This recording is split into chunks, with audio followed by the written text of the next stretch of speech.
So Harry Potter and the Order of the Phoenix, I'd say, is probably my least favourite of the Harry Potter books, just mainly because it doesn't justify its 700-page length. Most of the book is just J.K. Rowling going, hey look, Harry's life at Hogwarts is miserable when Umbridge is around because she's basically torturing him. She keeps giving him detention, she keeps making him carve the I must not tell lies into the back of his hand, and after about, the midpoint of the book when she bans Harry from Quidditch for life, it's like, okay, I get it, she's the worst, you don't have to keep saying it, JK, I get it, she's a horrible person. So, getting into the film is actually the start of the David Yates era of Harry Potter, and we're technically still in the David Yates era of Harry Potter, seeing as how he is doing all of the Fantastic Beasts films, and I have to say, going back to the start and seeing where David Yates originated his, directorial style for the Harry Potter films, Order of the Phoenix is a great film. Like, in many ways, Daniel Radcliffe is right when he says that Order of the Phoenix is a hidden gem, because it is. Yates does such a great job at adapting the book onto the big screen. Like, he doesn't include everything, and in fact, he leaves out a really important plot device that is integral to Deathly Hallows, and they don't include it in this film because it's set up in the Order of the Phoenix book, and that is problematic, but still, at the end of the day, this film is amazing. And this is the only Harry Potter film, not including Fantastic Beasts here, that isn't written by Steve Kloves. Michael Goldenberg wrote this script, and to be honest, I couldn't really tell. Like, I thought this was written by Steve Kloves for so long, but reading the credits, nope, it's Michael Goldenberg, and to be honest, I don't say that as a bad thing. Like, in many ways, Michael Goldenberg understood the assignment and wrote a great Harry Potter film. Now, when it comes to the portrayal of Harry in this film, I much prefer it to the book, because in the book, J.K. Rowling just writes Harry to be this really angry teen who is just boiling with anger. Like, almost every scene he's in, he gets either really bitter or he's just shouting for no reason. Like, when he first meets Ron and Hermione after having that really horrible summer of no one talking to him, and then he finally gets to see them, and he just starts yelling, and it's like, okay, Harry, calm down. Like, I get it, you're upset, but like, he's just shouting and yelling, and he does that throughout the entire book over the most little things. And I understand he's suffering from depression and PTSD. I get that. But just the way Rowling does it, she almost overwrites it in a way. Just stay away from me! I said I'm fine, Ron. Look at me! And in fact, the film does a thing where they make Harry more depressed and isolated. He keeps himself away from other people. He tends to go on lonely walks, or he just feels alone. And I think that is just a much better portrayal of Harry's arc in Order of the Phoenix. Winter is definitely on the way. And I have to add, just massive props to Daniel Radcliffe in this film. Like, his acting is really good in this. And to be honest, most of the returning cast is on form. Rupert, Grint, Emma Watson, they're on form. And for the most part, Michael Gambon seems to have gotten angry, mad Dumbledore from Goblet of Fire out of his system, though it's not to say that it's completely gone. But you all have studying to do. And Gary Oldman is fantastic as Sirius Black. Like, he is just so spot on. My only gripe with Sirius in this movie is that they don't include the little bit where he's bitter and angry at Dumbledore for keeping him locked up in the house. Because in the book, Dumbledore tells Sirius, you can't go out onto the streets, you can't be doing Order of the Phoenix missions because you are wanted, convicted, criminal murderer Sirius Black. Even if you transform into your Animagus dog form, the Death Eaters know that you are a black dog, so there's no point, you're not really useful because you can't really do anything. Like, you're useful in terms of you're integral to Harry's lifestyle and support group, but at the end of the day, you can't really do anything useful, so just stay inside the house. And that, to me, is an interesting point of Sirius, where, like, when he's around Harry, he is happy, and, he, he's with his godson, he's having a good relationship, he's having a good time, and he loves it when Harry's there, but when Harry goes, he is bitter and sad, and he feels useless, because Sirius is a man of action, and I wish the movie portrayed that a little bit more. And for me, the new additions to the cast are the ones that really make the film. Like, Imelda Staunton as Dolores Umbridge is perfection. She nails the punchable nature of Umbridge, that really horrible, nasty woman who is just so, like, pretends to be she's all dainty and all that, but really she's just this kind of disgusting frog, kind of elderly, sweet woman that is way too sweet. Just perfect. Like, Imelda Staunton nails the role. Because you know, deep down, you deserve to be punished. And Helena Bonham Carter as Bellatrix Lestrange is just the character ripped off the page, put onto the screen. She is having so much fun. She is amazing. Just, I love her. She is perfection. He knows how to play! Bitty, Bitty, baby. Potter, And Ivana Lynch is also spectacular as Luna Lovegood. Like, in many ways, I actually prefer movie Luna to book Luna. Not to say the book Luna is bad, it's just that the relationship and friendship she has with Harry in the films is much stronger and a lot more tender and nice than the ones in the book, because in the book, Harry has this weird thing where, like, he likes Luna as a friend, but also he kind of doesn't, and he thinks she's weird, and he kind of distances himself from her. I don't know, it's weird, especially in comparison to the film where, like, they have this really nice, tender friendship where, like, Luna always shows Harry that there's always a brighter side to life. It's really nice and tender, like, the last scene they have where she's looking for her shoes and all that, and then she gives Harry these words of wisdom and walks away really, like, happy and stuff like that. She's great, and I adore movie Luna. She's great. And that leads me on to the best scenes in the film. For me, the conversation between Harry and Luna about the Thestrals is really great. I love the way Daniel Radcliffe and Ivana Lynch play that scene. All the scenes with Dumbledore's army are fantastic, and the way David Yates splices them out into the film through those montages is amazing. Like, the filmmaking in this film is so good. Like, I love those montages. They are so rapid paced, but also Nicholas Hopper's score over the top of them is just so wonderful, really just adds momentum to the film. And Daniel Radcliffe, when he has to play Harry as the teacher, as the mentor, as the Defense Against the Dark Arts, Dumbledore's army leader, he's so good. And in many ways, seeing Harry in this film and in this book being that sort of teacher figure, at the end of the day, it makes me think that Harry becoming an Auror isn't the right thing to do with his character. Like, I know J.K. Rowling hasn't really expanded on the life of Harry in between the 19 years later, but, like, to me, Harry being head of magical law enforcement, it doesn't sit perfectly right with me. Like, I can see him being an Auror for a couple of years before kind of getting bogged down by the governmental system of the Ministry, and then deciding to go back to Hogwarts, because essentially Hogwarts is his home. He loves it there. He wants to stay there. It's where he feels most comfortable, and just, he's a really great teacher. Like, for me, older Harry Potter shouldn't be an Auror, he should be the Defense Against the Dark Arts teacher. It's really poetic in a way, and I feel like that's where he should be as an adult. The occlumency lessons are also really well done, and they're really well adapted from the books. The dynamic between Snape and Harry is just really interesting. In a way, yes, Snape is right, James Potter as a teenager was an asshole, but then again, James Potter is also Harry's father, and Harry doesn't really know his father, but he's defending him purely for the sake of, that's his dad, don't insult his dad.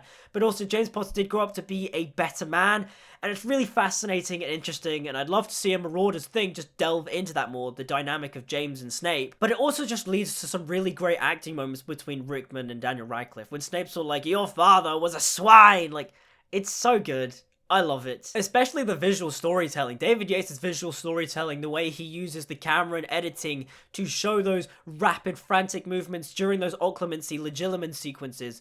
It's awesome. Sirius's death is also an amazing sequence in the film. I do have a little gripe with it, which is Bellatrix hits Sirius with Avada Kedavra, and yet in the film, Sirius has enough time to look at Harry smile before he, like, disappears behind the veil, which to me is really wrong, goes against book canon, goes against what they established in the earlier movies, i.e. Goblet of Fire, that Avada Kedavra is just instant death. But also, I kind of don't care, purely because the way David Yates directs the scene is brilliant, the way Daniel Radcliffe responds to Sirius's death, that scream, and David Yates' choice to mute out the scream because Daniel Radcliffe's scream was so horrific.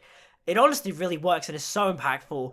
And then, of course, you get Helena Bonham Carter's really evil smirk as she realizes what she's done to Harry as she walks out the room. It's perfect. And then the Dumbledore versus Voldemort fight is chill-inducing. It is amazing. This, to me, is the pinnacle of high fantasy on film. And in many ways, I actually don't think magic has been properly portrayed on film since this movie, because the way David Yates does the magic, the combat, the Priori and Contatum effects, the lightning all over the place, the explosions, the big fire snake, the big water, the glass shattering, all the magical fragments moving around.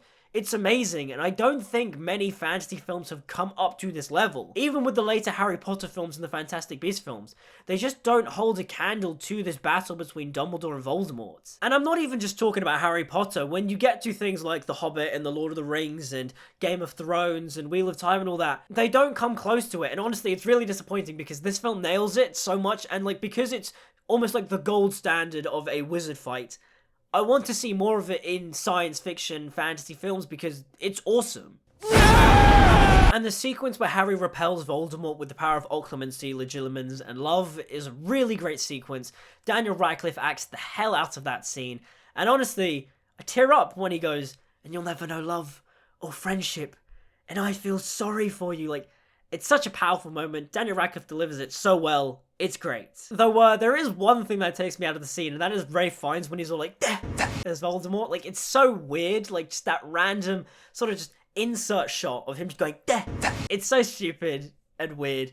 But I mean, Ralph Fiennes is still great as Voldemort when he's all like, you're a fool, Harry Potter, and you will lose everything. Like, it's so good. He's great. The sequence is amazing. This is cinema. Now, getting on to comparisons to the book, I've got to say, the biggest pet peeve I have with this entire film is the sequence between Harry and Dudley when they are running away from the Dementor, just purely because Harry doesn't produce the full corporeal Patronus. This is a really tiny, annoying fanboy nitpick. I mean, like, this doesn't impact the film at all, but it bugs me as a Harry Potter fan because in the scene in the book, Harry does expect a Patronum. He produces the Stag Patronus that gallops around, charges the Mentors, all that kind of stuff. It's really cool. And in the movie, they do this thing where, oh yeah, Harry produced a Patronus, but it's just that blue mist. And this is a thing that bugs me because going on when they portray the Patronus in, other Harry Potter films, they don't really do the full-on corporeal Patronus. They don't show, like, Harry's Stag Patronus. It's normally just the white mist. But then also, the weird thing about this film is that we see Luna produce her Patronus, Ron produce his corporeal Patronus. We see that in the film, but then you get to Harry in this film, and the important part is that he produces the corporeal Patronus, which is of the stag, and we don't see the stag. This was the first film that also cut out Quidditch completely, and to be honest, I don't mind it. Like, I would have loved to have seen the Quidditch matches, and also, I would have loved to have seen, Weasley as our king represented on the screen, because it's a great part of the book. That song is so stupid and so catchy, especially the way Stephen Fry reads it. Weasley is our king! Weasley is our king! He always lets the quaffle in. Weasley is our king! But at the end of the day, we don't really need it. Like, it's not a necessity for the film to include the Quidditch, but it would have been nice. Now, one thing that does irritate me about this film is the exclusion of Dobby. Like, they could have easily shown that Dobby worked in the Hogwarts kitchens in this film. They had time for it. And not only that, they could have had Dobby be the one to show Harry where the Room of Requirement is and not just have Neville stumble upon it. The scene in the book where they go to St. Mungo's Hospital is a great scene, but the film doesn't really need it because the whole point of that scene in the book is just that Harry finds out Neville has a tragic backstory, that his parents were tortured to the verge of insanity by Bellatrix, but the movie decides to have Neville just tell Harry in a private moment, which I think is a good change, and it works for the scene. It gives Neville a little something to do, and it's nice. Not to say I wouldn't have loved to have seen St. Mungo's because it's a cool layer of world building, but also, we could have seen Lockhart again, like Lockhart's cameo. I remember reading the book and finding out Lockhart shows up again. I was like, oh, this is great. Like, he only shows up for a bit and he disappears, but like, still, it kind of would have been cool if we saw St. Mungo's in the film, but again,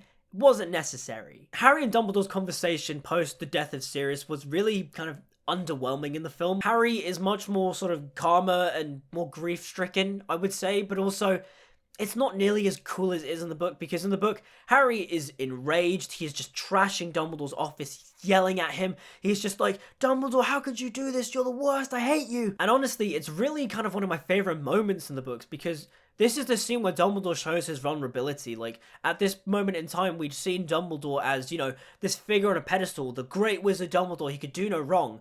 But at the end of the day, Dumbledore even goes to Harry, I failed you. Like, I should have told you all these things, but I was a blind old man who was too naive and wanted to protect this little boy. And I should have told you all these things. I should have protected Sirius better, but I didn't. And for that, I'm sorry because I failed you. And honestly, it's a really good moment in the book, and I kind of wish we got to see that play out in the film, because, like, it's a really important moment for Dumbledore as a character. And now, the biggest and worst omission from the film is the mirror Sirius gives to Harry for Christmas, because this mirror is so important, and it's a big plot device in Deathly Hallows, and the movie doesn't show it to us. It's really infuriating. Like, how hard is it to shoot a scene where Sirius gives Harry a little Christmas present? It's just like, oh, don't forget to open this, Harry. And then, like, Harry walks out the door and goes back to Hogwarts. It'd have been so easy to shoot that, and Harry opens it, he finds out it's this mirror, and then he could even have talked to Creature in the mirror being like, hey, Creature, where's Sirius? But Sirius isn't there. Because obviously in the book, Creature is under the influence of Bellatrix, and he lies saying that Sirius isn't in the house, but he is in the house. And because Creature isn't Harry's house elf, he can easily and freely lie to Harry. And it's so annoying that they don't include this in the film, because it's so crucial. It's why Sirius, decides to leave the house and save Harry at the Ministry. And its exclusion imagery from the film is really infuriating. And sure, you want to save money on the CGI budget, you don't want to have to render Creature again for an entire different scene, that's fine. You could have easily had this scene where Harry's sitting in Gryffindor Tower, in his room, packing his trunk, and he finds this package from Sirius, he opens it, it's this mirror, and then, Harry breaks the mirror out of frustration like he does in the book. Like, there is literally a moment in the film where Harry's sitting in Gryffindor Tower mourning. Just do that with the mirror so you can set it up in Deathly Hallows. But no, they don't do that, and it's so annoying. This, next to Creature's story, is probably the worst omission in the Harry Potter film franchise. Like, this mirror is such an important plot device in Deathly Hallows, and they don't set it up at all, and it breaks the film's continuity in a way. Like, it's so bizarre. Like, all they had to do was just do a short scene of Harry finding this mirror, breaking it, and then accidentally having a piece of it in his trunk. That's all they had to do. Anyway, negativity aside, Nicholas Hopper's score is genuinely fantastic. I love the little motifs he puts in this film. The motif for Umbridge, the Weasley's Wizard Wheezes theme, or Fireworks, whatever it's called. That's amazing. The Ministry of Magic motif. The music, genuinely, in the Harry Potter films are amazing, and Nicholas Hopper continues that trend. It's great. And overall, Harry Potter and the Order of the Phoenix is a great adaptation of the book. It's a great film as well. I mean, Daniel Radcliffe is not wrong when he says that Order of the Phoenix and Deathly Hallows Part 2 are his favourites, especially Order of the Phoenix and how it's sort of a hidden gem. He's not wrong. It really is. It's a really great film with great film editing, great direction. David Yates really, really stepped up to the plate on Order of the Phoenix. It's a really great film. And although they don't include certain things that me as a book fan feels like is integral to the story, it doesn't really damage the film overall because it's a really good, solid film.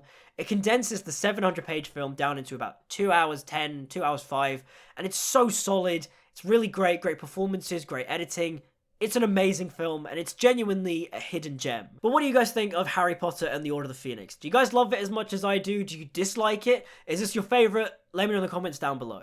Like, subscribe, follow me on social media, all that good stuff. It's all down in the description. Until we meet again, see you guys next time.